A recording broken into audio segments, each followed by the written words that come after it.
আজি সবতছে ভাল লাগিলে যে আমাৰ আইতা নবৌ ভণ্টি সবে একেলগে বিহু বুটৰ যিটো আহি আছে লাহে লাহে বহাগ বিহু ইলেকশ্যনৰ মিটিঙতে বিহুমুখী এটা পৰিৱেশ হৈছে আৰু যলৈকে গৈছোঁ ৰাইজে যিটো আদৰ সাদৰ কৰিছে মই ভাবিছোঁ যে মোৰ দায়িত্ব লাহে লাহে বহুত বাঢ়িছে যোৱা 10 বছৰ যদিও দল কৰি আছিলোঁ কিন্তু ৰাজহুৱা দায়িত্ব অলপ কম আছিলে মঞ্চৰ পৰা ভাষণ দিয়া কাম আছিলে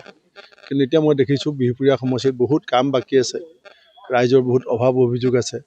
যোৱা সময়ছোৱাত যি ধৰণে ইয়াৰ অভাৱসমূহ সমাধান কৰাত চৰকাৰৰ সন্মুখত ইয়াৰ প্ৰতিচ্ছবিটো দাঙি ধৰিব লাগিছিল হয়তো ক'ৰবাত আমি ৰৈ গ'লোঁ আৰু আজি মই ৰাইজে চব কথা দেখুৱাইছে শুনাইছে আৰু সেইকাৰণে মই ভাবিছোঁ যে ৰাইজে যেতিয়া সুযোগ দিব এই সমস্যাবিলাক আমি পৰ্যায়ক্ৰমে সমাধান কৰাত নিশ্চয় কাম কৰিব পাৰিম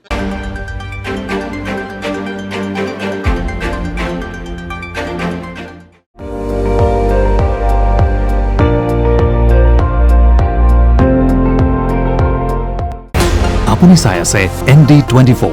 সৰ্বশ্ৰেষ্ঠ নহয় সৰ্বোত্তমৰ দৌৰত